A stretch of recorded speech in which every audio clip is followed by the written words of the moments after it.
On est ici à Morzine et aujourd'hui c'est une ville riche avec beaucoup à faire en été et en hiver. Ainsi, beaucoup de gens viennent ici du monde entier.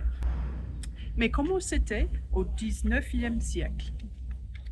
Les villages étaient très pauvres et particulièrement en hiver. La région avait une géographie difficile, notamment pour la communication avec l'extérieur. Les villages savoyards étaient enfermés sur eux-mêmes.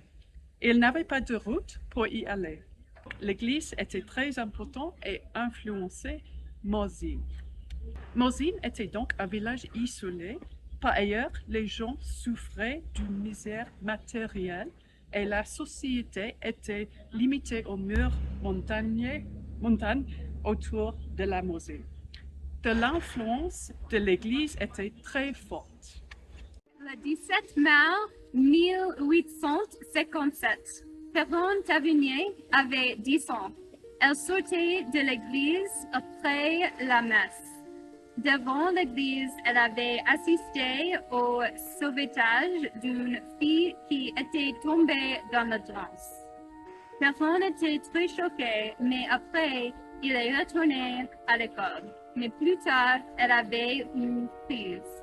Perron a eu des spasmes et des convulsions. Et puis, elle s'est avenue. Après cette première crise, la sœur de Perron, qui s'appelle Marie, a expérimenté les mêmes symptômes. C'était très bizarre. Une vieille femme de Gers, un village proche de Morzine, aurait touché les épaules des filles. Elle serait depuis leur possédée par 3 démons. Mais tout de suite, toutes les filles de l'école Sainte-Marie-Madeleine ont expérimenté des crises aussi. Elles se disent possédées par des démons. Le docteur Bouet, le seul médecin à Morzine, avait besoin d'aide. Elle a demandé conseil au docteur Tavernier de Tournon, qui n'a pas pris l'idée de possession. Il a pensé que la crise était due à la digestion. Mais les gens de Morzine n'étaient pas d'accord. Donc, le traitement à Morzine a été les exorcismes. Pendant 4 ans, ce phénomène s'est propagé et Morzine a compté 200 cas de possession. Un groupe de villageois était convaincu que cette maladie était à cause d'un vieux curé qui s'était retiré près de Genève. Le groupe enragé a arrêté le curé et l'a attaqué. En fait, après le changement de clergé, l'affaire semblait réglée.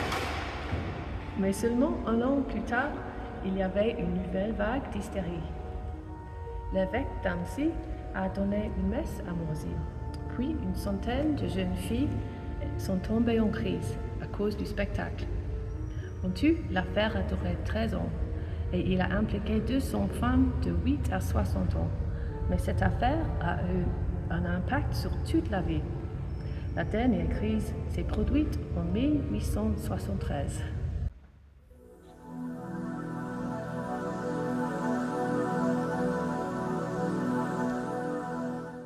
Alors, cette histoire de le procédé de Morzine est très bizarre. Oui, je suis d'accord. C'est un événement vraiment bizarre. Mais j'ai une hypothèse controversée. Je pense que l'origine de tout, c'est le sentiment de culpabilité de la petite Perron.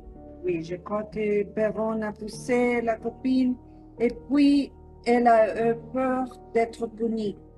Alors, elle a dramatisé les spasmes et les convulsions. Mais ça explique que la possession de Perron. Pourquoi ont les autres femmes aussi possédées? Sont-elles vraiment possédées par le diable ou les démons? Je ne crois pas à cette histoire de possession. La vie était très difficile à cette époque-là. Il faisait très froid et il n'avait pas toujours assez à manger. En plus, il y avait le poids des religions, la pression sur les femmes, l'abus et la consanguinité. Mais alors, Saskia, que penses-tu? Quelle hypothèse est la plus possible? Je pense que ce n'était pas seulement une cause, mais un ensemble de facteurs. Peut-être que ces femmes ont utilisé la maladie de Perron pour faire une petite rébellion contre la religion et le système. Oui, je suis d'accord avec toi. Mais qu'est-ce qu'on peut conclure de cette histoire? Oui, c'est une bonne question. Il ne faut pas sous-estimer le pouvoir de la conscience collective. Elle a plus d'influence qu'on le croit souvent. Je suis d'accord.